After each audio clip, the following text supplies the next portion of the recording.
আসসালামু আলাইকুম, স্বাগত জানাচ্ছি আরটিভি সকালের সংবাদে। আপনাদের সঙ্গে রয়েছি আমি মারফি রহমান।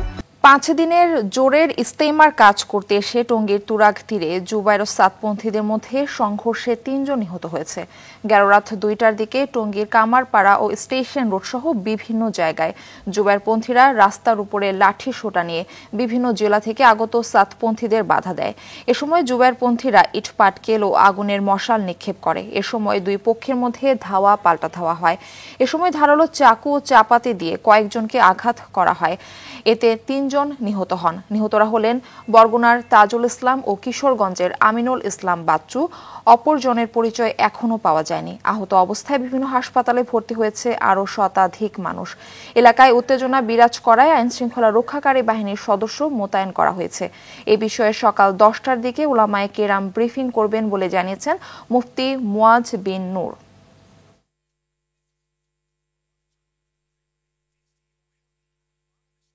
রাজধানীর কাপ্তান বাজারে অবৈধভাবে সড়ক আটকে রেখে মুরগির ব্যবসা চালিয়ে যাওয়ায় 5 জনকে জরিমানা করেছে ভ্রাম্যমাণ আদালত। গতকাল রাতে কাপ্তান বাজারে অভিযান চালিয়ে জরিমানা আদায় করা হয়। শিক্ষার্থী প্রতিনিধিদের সঙ্গে নিয়ে অভিযান পরিচালনা করে ঢাকা দক্ষিণ সিটি কর্পোরেশন।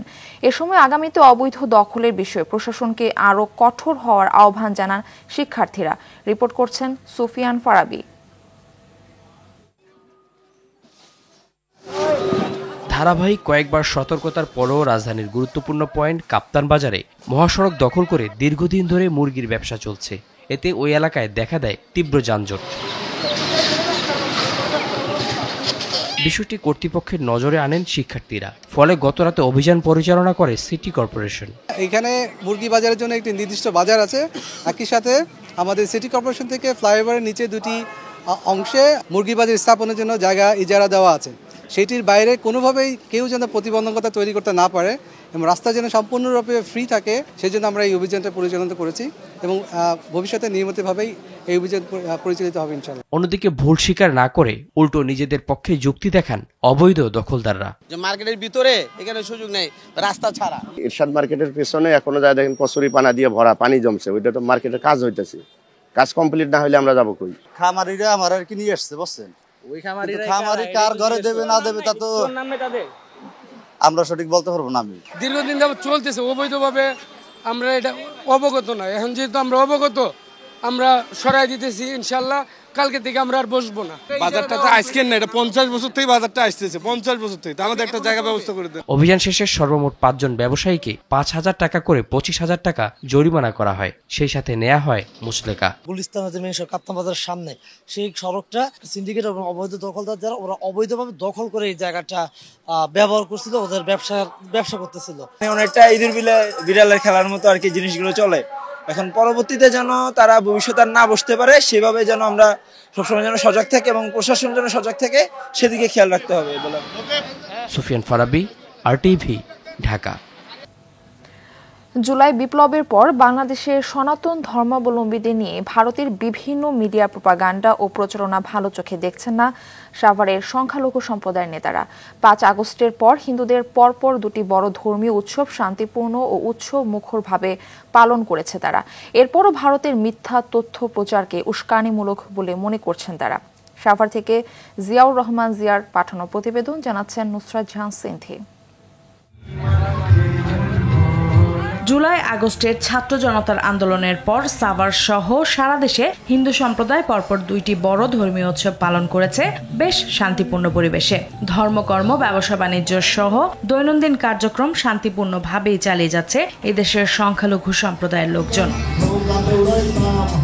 তবে পরিস্থিতি শান্ত থাকলেও বাংলাদেশের বিরুদ্ধে ভারতীয় মিডিয়ার মিথ্যাচার ও গুজব থামছেই না। ভারতীয় গণমাধ্যমের এমন মিথ্যাচারে বিব্রত দেশের হিন্দু সম্প্রদায়। সাভারের বিভিন্ন এলাকায় প্রায় 2 লাখেরও বেশি হিন্দু সম্প্রদায়ের মানুষ বসবাস করে। আগের চেয়েও এখন বেশি নিরাপদ বলে জানায় তারা। ভারতের বিভিন্ন চ্যানেল অতিরিক্ত পরে, যেটা আমরাও বুঝি, তারা এটার পরে আমাদেরকে আরো ব্যাকফুটেই দিচ্ছে। খুব সুন্দরভাবে আমাদের সাভার দুর্গোৎসব উদযাপিত হয়েছে। ভারত আমাদের পার্শ্ববর্তী দেশ, অনেক বড় একটা রাষ্ট্র। আমরা ভারতকে বন্ধুত্বপূর্ণ সবসময় দেখতে চাই। আমরা ভালোই আছি, আমরা জানি এই দেশে থেকেই মরতে পারি, আমরা জানি কি কোনো দেশে যাই না, আমরা কোনো দেশ ভালোবাসি না। ভারতীয় মিডিয়ার মিথ্যাচার বন্ধের দাবি স্থানীয় হিন্দু সম্প্রদায়ের নেতাদের। তারা যেন অবশ্যই প্রকৃত সত্যকে তুলে ধরেন এবং কোনো মিথ্যাকে সত্য বলে প্রকাশ না করেন। মানে ভারতীয় টিভি চ্যানেল কি বলতেছে এটার সাথে আমাদের মনে হয় সাভার উপজেলায় আমার মনে হয় কোনো সম্পর্ক নাই। এখানে আমরা হিন্দু মুসলমান বৌদ্ধ খ্রিস্টান আমরা সবাই মিলে একসাথে সুন্দরভাবে সহাবস্থান করতেছি। খ্রিস্টান সম্প্রদায়ের নেতারাও মনে করে ভারতীয় কোনো গণমাধ্যম এবং ইসকনের আগ্রাসী মনোভাব এদেশের পরিস্থিতি অশান্ত করার চেষ্টা করছে। সংগঠনের মাধ্যমে যে প্রপাকাণ্ডটাই ভারতে করেছে এটা সম্পূর্ণ অমূলক, মিথ্যা প্রচারণা দিয়ে উস্কানিমূলক কথাবার্তা বলে আমাদের মধ্যে সম্প্রীতির একটা অসাম্প্রদায়িকতার একটা সৃষ্টি করার চেষ্টা করছে তারা। ইন্ডিয়া তো আমাদের দেশ নয়, এটা আমাদের দেশ, এবং আমাদের দেশের মিডিয়াগুলো যদি আমরা সঠিকভাবে বর্তমান অবস্থাটাকে আমরা তুলে ধরতে পারি তাহলে নিশ্চয়ই আমরা এটা ওভারকাম করতে পারবো। এই অবস্থায় ভারতের মিথ্যা ও উস্কানিমূলক সংবাদ প্রচার বন্ধে সবাইকে সচেতন হওয়ার আহ্বান জানিয়েছে সাভারের সংখ্যালঘু সম্প্রদায়। নুসরাত জাহান সিনথি, RTV। উন্নত দেশে সিটি কর্পোরেশন কর্মীরা সরাসরি বাসা বাড়ি থেকে বর্জ্য সংগ্রহ করলেও রাজধানীর চিত্র উল্টো। 2 সিটি কর্পোরেশন ইজারা দিয়ে বর্জ্য সংগ্রহের কাজ করলেও এলাকা ভিত্তিক ভিন্নতা রয়েছে। দক্ষিণ সিটি এ ব্যাপারে টেন্ডার প্রক্রিয়া শেষ করেছে, তবে উত্তরের টেন্ডারের কাজ এখনও চলমান। সে কারণে ইচ্ছেমতো বিল আদায় করা হচ্ছে।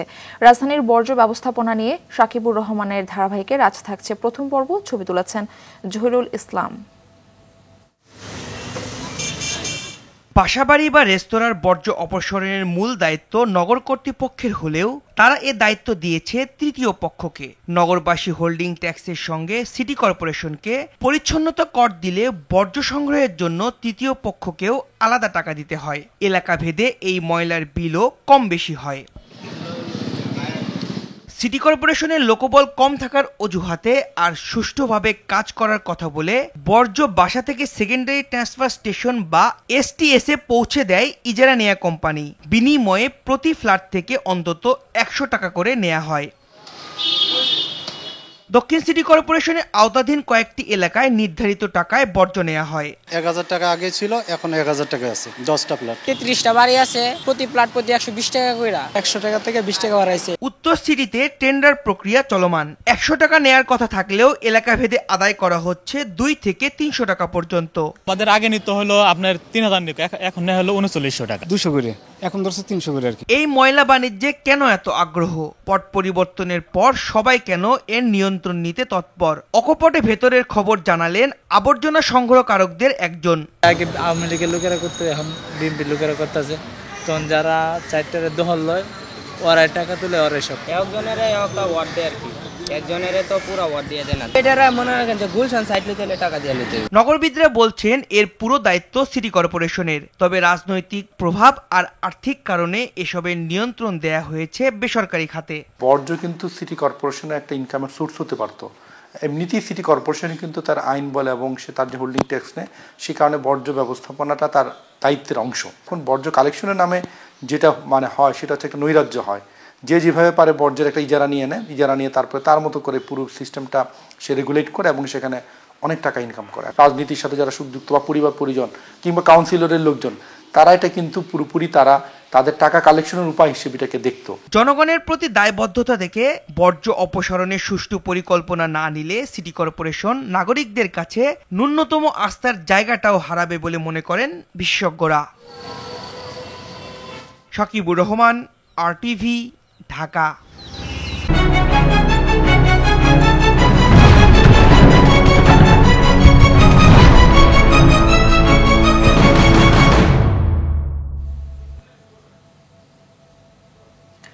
বাংলাদেশের ইতিহাসে গৌরবোজ্জ্বল অধ্যায় ৭১-এর মহান মুক্তিযুদ্ধ। লাখো যোদ্ধার বীরত্বে জন্ম হয়েছে স্বাধীন সার্বভৌম এই দেশের। ৫৩ বছর পরে আবারও তরুণদের বীরত্বে মুক্ত হলো বাংলাদেশ। যাদের আত্মত্যাগ আর বীরত্বে মুক্তির স্বাদ পেল দেশের মানুষ, তাদেরই একজন ২৪শে জুলাই বিপ্লবে পা হারানো আহত যোদ্ধা আব্দুল হালিম। আজ শুনবো তার যুদ্ধ জয়ের গল্প।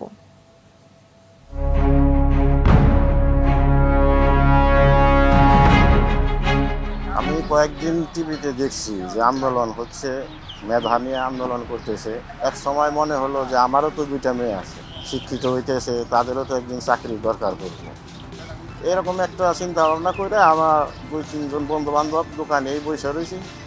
পরে হঠাৎ করে এই করলাম যে চলো যাই, আমরাও ওদের সাথে কিছুক্ষণ সময় দিয়ে আসি। আন্দোলনে যাওয়ার পরে অনেক সময় থাকার পরে আপনি মাগরিবের আজান দেয়, ওই সময় চলে আসুন। ওখান থেকে আসার পথেই মনে করেন স্ট্যান্ড থেকে কেবলই মুসারটা দিমু, আর এমন সময় 2 মুড়া থেকে পুলিশ আইসা বেদম গুলি চালানোর পরে মনে করেন এক পর্যায়ে অনেকে দৌড়ায় চলে যায়, কিন্তু আমি দৌড়াতে যাই পড়ে যাই। পুলিশ এমনভাবে গুলি চালাইতেছে, তখন যদি আমি উঠে অন্যদিকে যাই তাহলে দেখা যাবে গুলি কোন জায়গায় লাগবে আর কোনো নেই।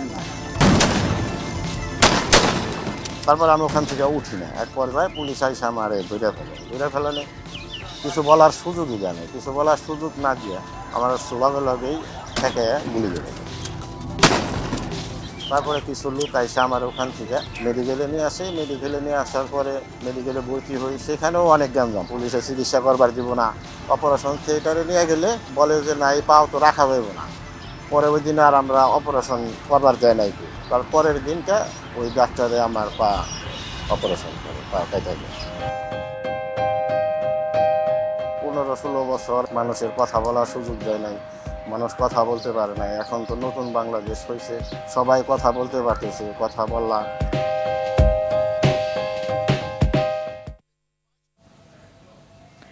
6 দিন ধরে মৃদু শৈত্যপ্রবাহ বইছে উত্তরের জেলা পঞ্চগড়ে। ঘন কুয়াশা না থাকলেও উত্তরের হিমেল বাতাসে জনজীবনের দুর্ভোগ বেড়েছে। ভোর 6টায় 9.2 ডিগ্রি সেলসিয়াস তাপমাত্রা রেকর্ড করা হয়েছে এই জেলায়। এ সময়ে আগুন জ্বালিয়ে শীত নিবারণের চেষ্টা করছে দরিদ্র মানুষ। দিনাজপুরের হিলিতে শীতে কষ্টে আছেন নিম্ন আয়ের মানুষ। সকালে কাজ যেতে পারছে না তারা। তবে তাপমাত্রা কিছুটা বেড়েছে চুয়াডাঙ্গায়। তবে ঠান্ডা বাতাসে মানুষের স্বাভাবিক কাজকর্ম ব্যাহত হচ্ছে। হাসপাতালে বাড়ছে শীতজনিত রোগীর সংখ্যা। ভোর 6টার দিকে জেলার সর্বনিম্ন তাপমাত্রা 11.8 ডিগ্রি সেলসিয়াস রেকর্ড করা হয়েছে।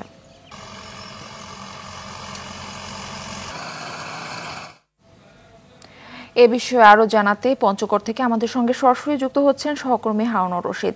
রশিদ, জানাবেন যে জনজীবনে শীতের কি প্রভাব পড়েছে?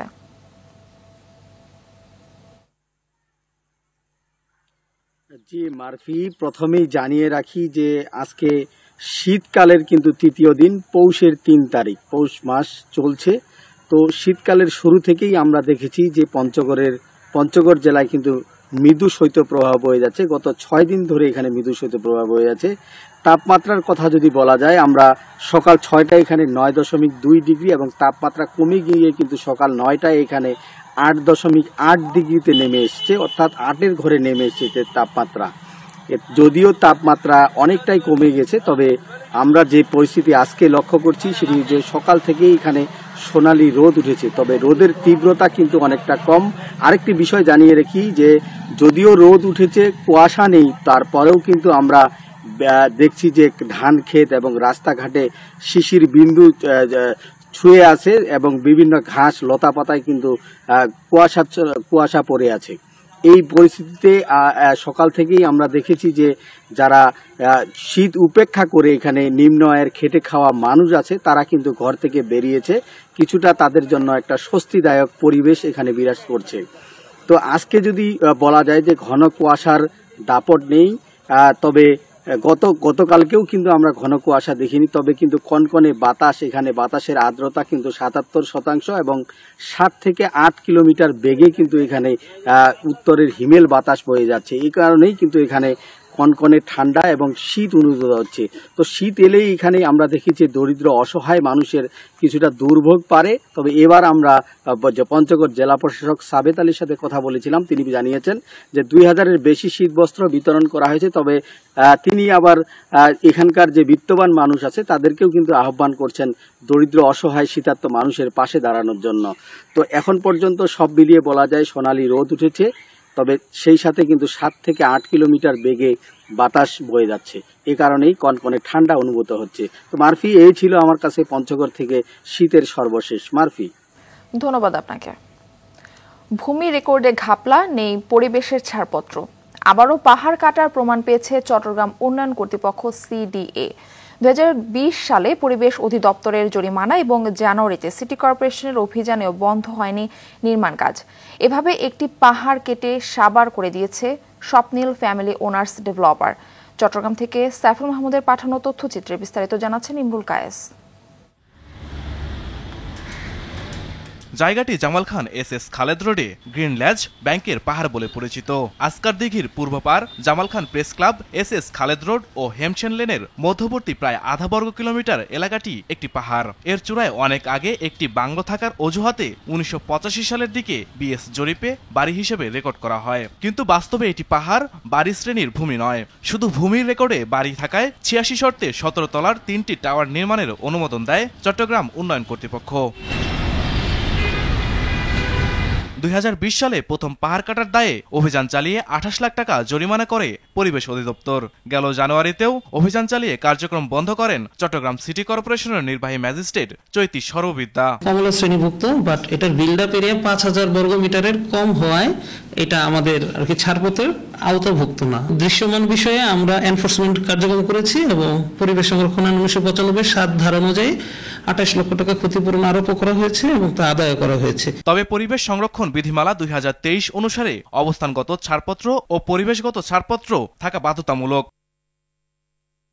পাহাড় কাটার জন্য পরিবেশ অধিদপ্তরের অনুমোদনের প্রয়োজন থাকলেও কর্তৃপক্ষ তা দেখাতে পারছে না। কন্টুর ম্যাপ অনুযায়ী যে উচ্চতার পাহাড় ছিল, সিডিএ সম্প্রতি সাইট ভিজিটে গিয়ে সেই পাহাড় দেখতে পায়নি, অর্থাৎ তারা পাহাড় কেটেছে। মূল দায়িত্বটা হচ্ছে এই পরিবেশ অধিদপ্তর। আমরা অধিদপ্তরকে চিঠি দিয়েছে, তাদের সাথে কাজ করছি। সিডিএর প্ল্যানের ব্যাপারে আমরা কন্টিনিউয়াস মনিটরিং করছি, প্ল্যান ভায়োলেট করতেছে কিনা, কিছু ভায়োলেশন আছে, তো এটার জন্য মামলা দায়ের করা হয়েছে। আমরা কনস্ট্যান্ট মনিটরিং করতেছি কোনো আর পাহাড় কাটতেছে কিনা, এবং বর্তমান পাহাড়ের সীমাটা আমরা চিহ্নিত করে রেখেছি, কিন্তু এর মধ্যে কিছু সে কেটে ফেলেছে, এটা সত্যি। এ বিষয়ে কথা বলতে তাদের অফিসে গিয়েও কাউকে পাওয়া যায়নি। বারবার ফোন করলেও ধরেনি প্রতিষ্ঠানটির ব্যবস্থাপনা পরিচালক সজল চৌধুরী।